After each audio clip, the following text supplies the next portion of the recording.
Welcome to the Work Hard, Play Hard podcast. My name is Rob Murgatroyd, and I am a former doctor turned lifestyle entrepreneur.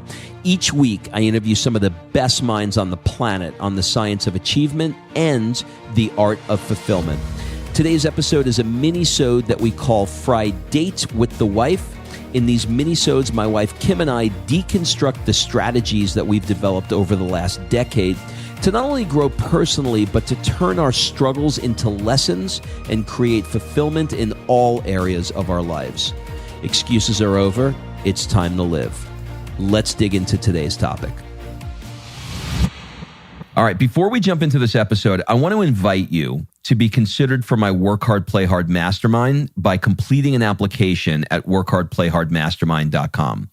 So this mastermind is not like any mastermind you may have been to or heard of, I promise you.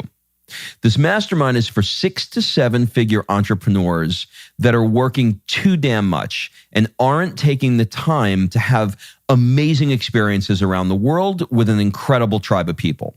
So every 100 days or so, I drop you into new experiences that are specifically designed to elevate your thinking, to give you new ideas. Look, you get your best ideas not staring at a computer. And actually, this is the way high-level people really collaborate with each other. They do it over a glass of champagne, watching the sunset in the south of France. So if you are ready to do some fun stuff around the world and really, really want to level up your tribe in one shot, fill out an application at workhardplayhardmastermind.com. We'll jump on a call and we'll see if it's a good fit. All right, let's jump into today's episode. Well, Kimberly Thumbelina Murgatroyd. I thought you were going to say Kimberly Corona Murgatroyd. No, I wouldn't. I would not put that on you. Thank God. You know, I'm hesitant. I'm hesitant to ask you how you are. But since I've been locked in a house with you for 72 hours, I know how you are. But how are you dealing with me?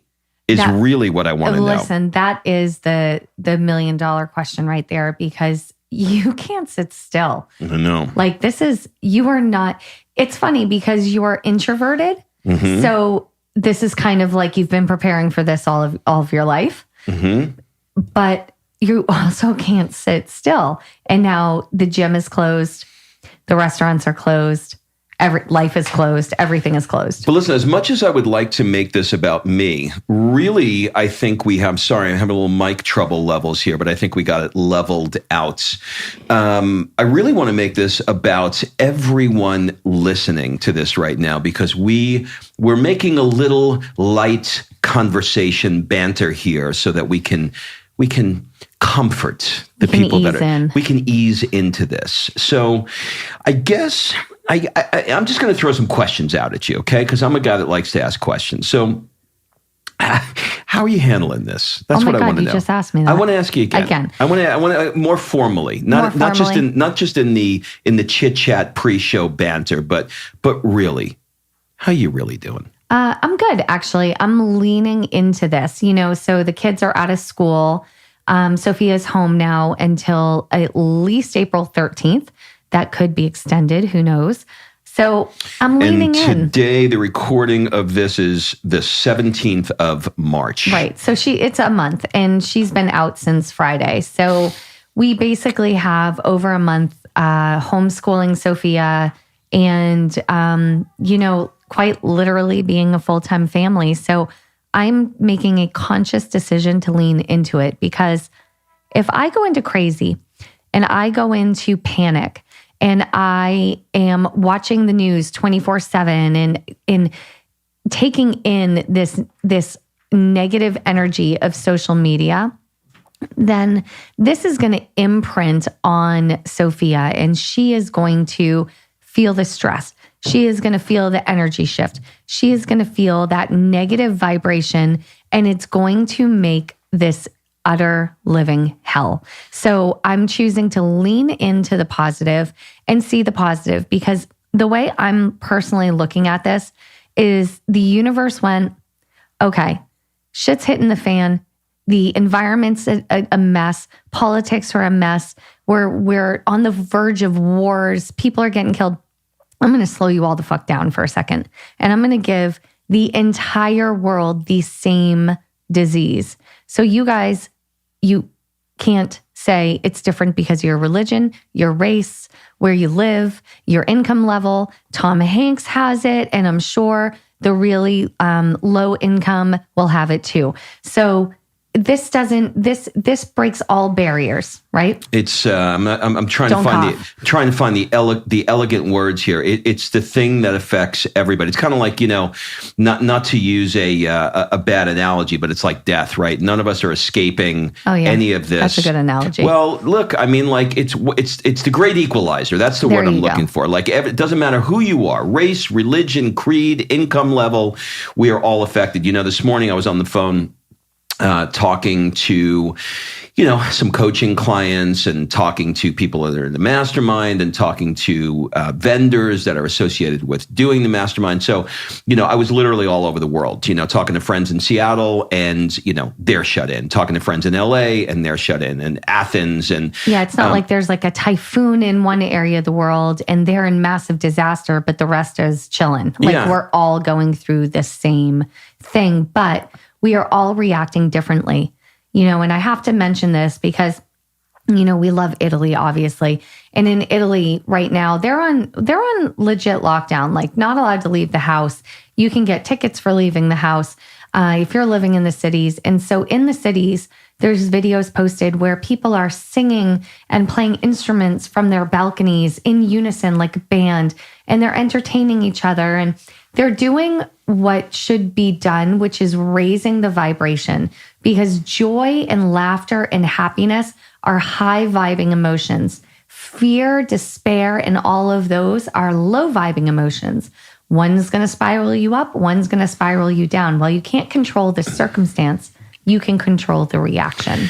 The way I'm looking at this is anytime you want to make a change in a behavior, you have to get outside of your familiar and normal self, and you have to step into something that is very unknown to you and frankly unfamiliar. So when you're in panic and fear and worry, and everybody around you is in panic and fear and worry, that becomes sort of your default familiar thing. So to be able to step into an emotion or a feeling that is just not comfortable for you to be in really is a skill set and a practice that we try and practice every day here in this house with mindset. We fail more often than not, but we make the attempt. So I'm going to ask you a weird question, and the question is, what would you say is the best part of this for you? I feel like I'm getting the nudge from the universe that this is meant to slow us down. Like it never rains in California, and it's rained like 10 days straight. So there is something going on, karmically, universally, whatever, that is slowing us down and saying, we need to stop. We need to connect. We need to disconnect. We need to reset. And that's what I'm using this for. So my favorite part of this, to be honest, is just reconnecting with you, with Sophia. And even today, we went for a walk. Don't tell anybody. We went for a walk and Rob was like, look at this tree. Look at the roots. Like things that we were too busy to notice before, we're noticing. Being able to play school with Sophia, and she's excited about it. I'm excited about it. We want to see what we can create together. I think that's amazing. And again, like just being able to lean in and connect deeply. That's one thing I'm really, really excited about and loving. But another thing that I'm loving is I am a sucker for like positive do-gooding type things. Do-goodery. And do-goodery, if you will. And, we're in Hermosa here. As of now, we don't have any cases in Hermosa, but people are flooding our community message boards with, if any elderly need help, if any elderly need toilet paper or food, or I'll cook meals for you. And like the kindness that is going around. And every time the sun shows, you see a family together, all together, walking down the street or riding bikes with a 6-foot distance to anybody else. But they're doing it. And I don't know. there's something so beautiful about seeing the good come out of people. And I think that's what I'm loving the most. All right. So I'm going to ask you a question that you don't like. What's the worst part for you? And if you just heard it. If you hear mommy, that's Yeah. because guess what? We are home with little Sophia. Yeah, But what's the so- worst part for you? Well, the worst part is going to be the interruptions that I'm going to have to get used to, right? I work from home. I worked from home for the last 5 years. This is nothing different for me. I understand it's a very big adjustment for a lot of people. It's hard to focus when you're working from home, when you could just binge watch Netflix. But that for me is kind of easy, and I'm happy to share some tips on that. What's less easy is being interrupted doing the tasks that I wasn't interrupted in previously. Like earlier, I was doing a workout, and Sophia joined me in the workout, which was amazing.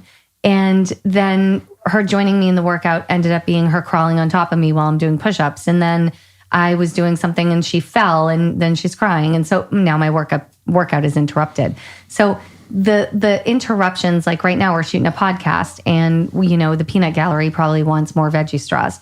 So it's like that thing is going to be the hardest, I think, for me. That, and probably, I think you on day 6 should be like Spider-Man crawling the walls. And I think that's probably going to be hard. Yeah, the hardest part for me right now is really twofold. I mean, the first thing that's the biggest challenge is the gym. I did not expect that not being able to go to the gym was going to affect me in the way that it has affected me. I use that time to, go through sort of a process that just allows me to clear my head, clear my mind, jump on the cardio machine, lift the weights, listen to Masterclass while I'm on the cardio. And that time of day is such a sacred time. Like, I hate to use, it's a little dramatic to use that word, but it's such a sacred time for me to be able to just work out, And so, like, the ability to not do that is a big challenge for me right now.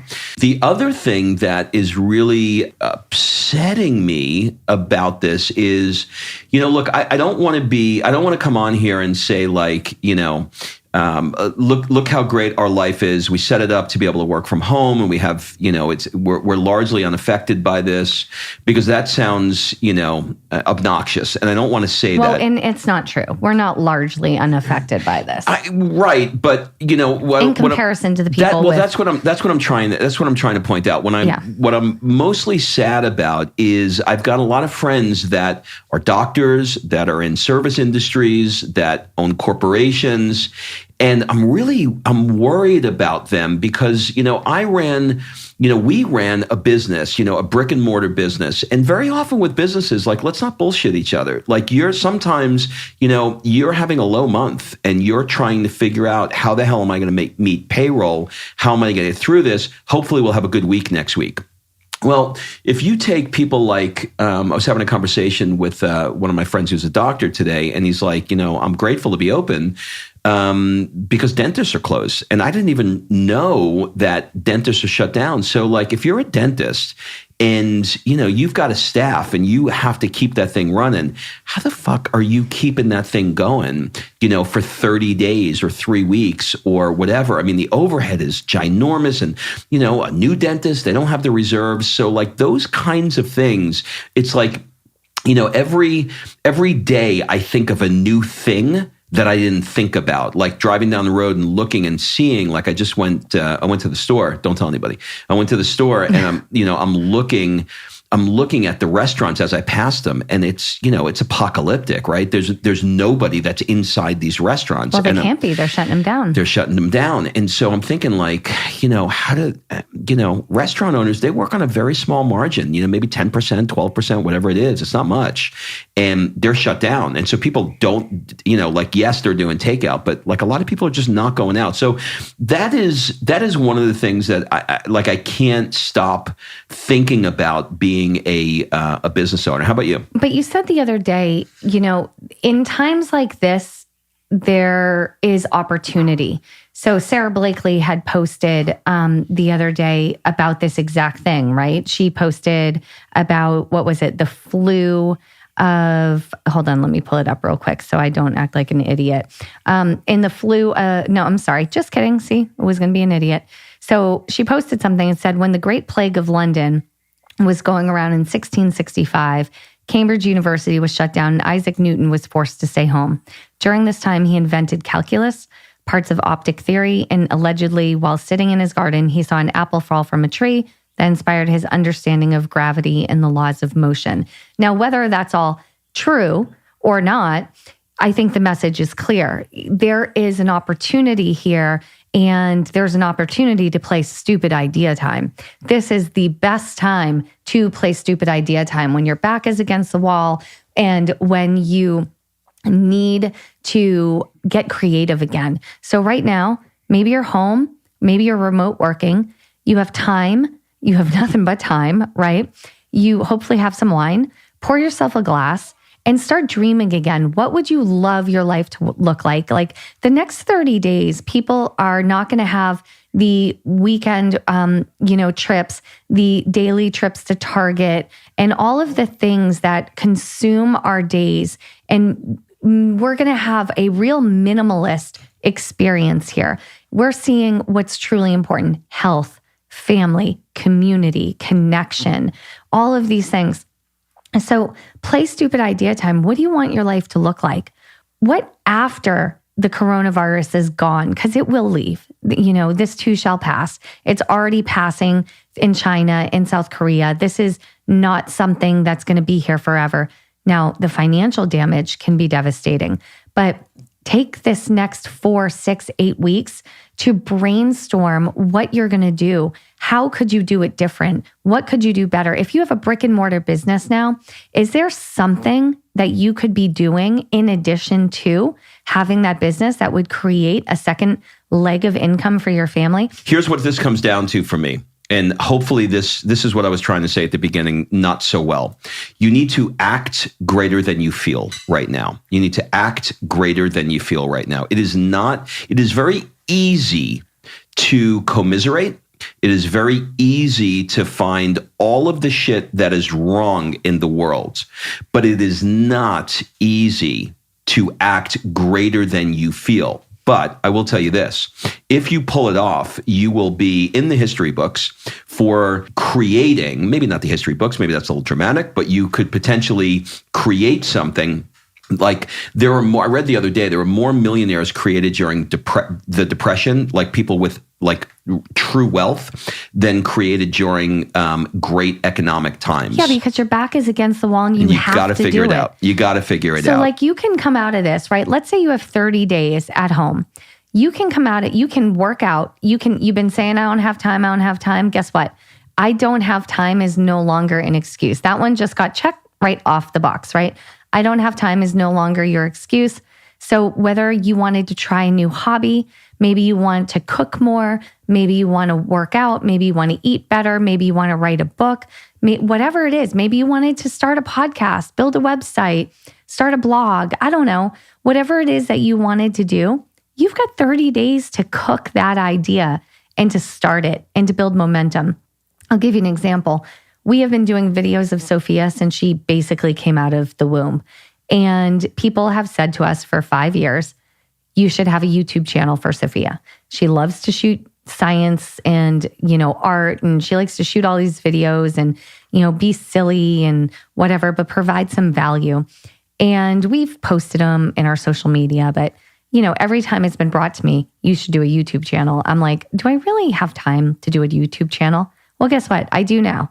And yesterday, I created a YouTube channel for Sophia. So where will this go? Who knows? But she's having fun doing it. We have 30 days to bank as many videos as humanly possible and to see if there's anything in this, whether it's just providing value or look, that little kid Ryan made like $20 million. So I'm thinking there is something there if possible. So why not try, right? Well, let me ask you this before we wrap up here. What would you hope, other than the YouTube channel you just mentioned, what would you hope to have accomplished when this debacle is behind you? In other words, if you can show like I did this during this period of time, what what product, and I'll put quotes in the word product, what product would you like to have produced?